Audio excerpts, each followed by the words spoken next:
que definir suas metas, provavelmente alcançará os seus objetivos. Mas isso ainda não é descobrir o propósito da nossa existência. Quantos homens e mulheres bem-sucedidos, homens e mulheres que alcançaram seus objetivos, alcançaram o topo nas suas funções, estão nas mais privilegiadas posições nesse mundo, continuam vivendo sem propósitos e sem saber a razão da sua existência. Preste atenção agora e pense comigo. Há uma diferença grande, há um abismo entre ser bem-sucedido e conhecer o propósito da sua existência. Descobrir o propósito da vida é entender a razão pela qual Deus nos criou. Eu vou repetir. Descobrir o propósito da vida é entender a razão pela qual e para a qual Deus nos criou. Foi Agostinho de Hipona, bispo da igreja no século IV. Agostinho disse uma coisa interessante. Ele disse: o ser humano foi criado para Deus e não estará em paz até que volte para Ele. O conhecimento meramente humano vai dizer que você, quem sabe, é um acidente. O conhecimento meramente humano vai dizer que você é obra de um acaso. Mas na realidade, você é parte de um plano divino, um plano intencional, um plano proposital.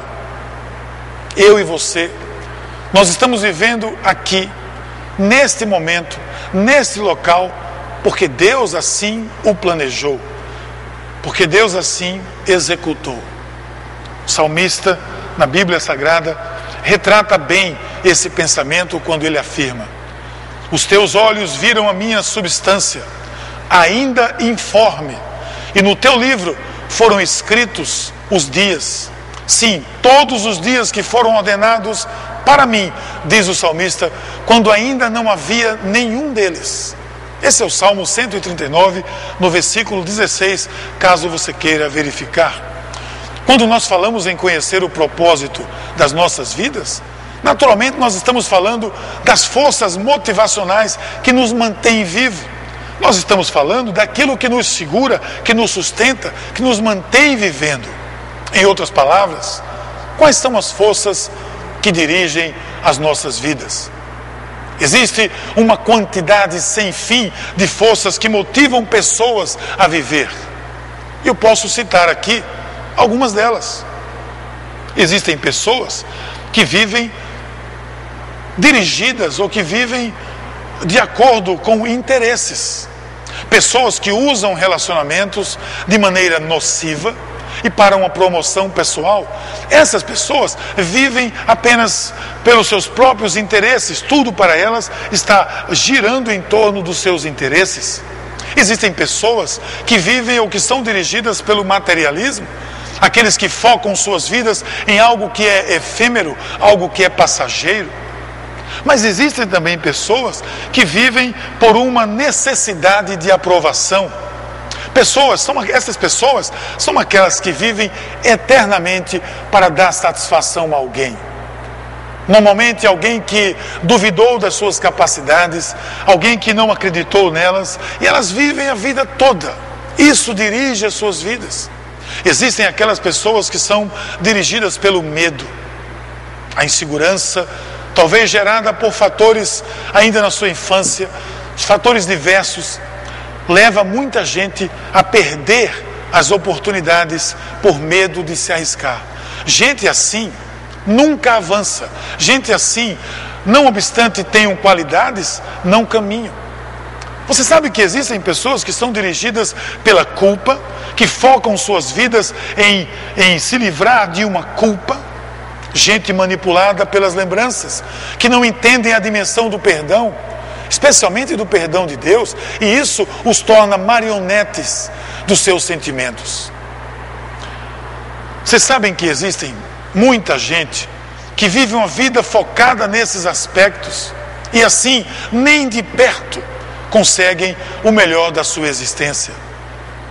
Simplesmente Elas não conseguem porque não é isso que deve dirigir as nossas vidas.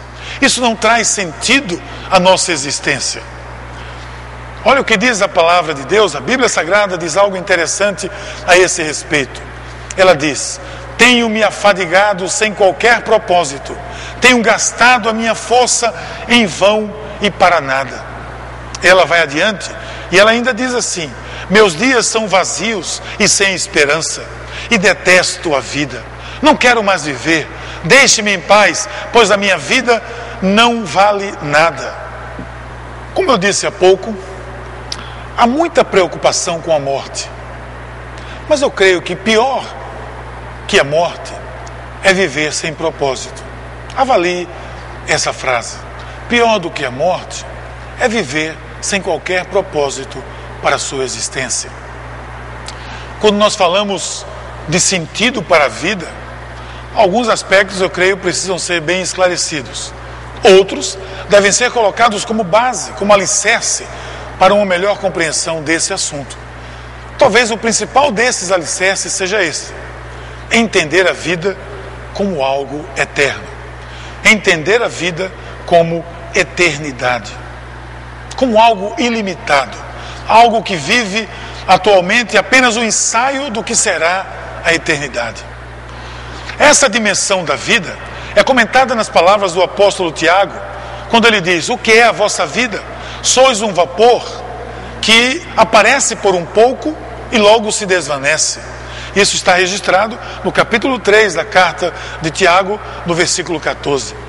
Como responderemos a essa questão? Presta atenção. Por que passamos tanto tempo preocupados com o que é finito e tão pouco tempo investindo naquilo que é eterno? Eu passo mais tempo na minha vida, talvez investindo naquilo que se acabará em breve, do que investindo naquilo que será eterno. Por que investimos tanto no limitado? Por que não entendemos que esta dimensão da vida é algo breve em relação a toda a eternidade? Nessa conversa, eu quero desafiar você a ver a vida sob um outro ponto de vista. Um ponto de vista ilimitado, que é a visão de Deus.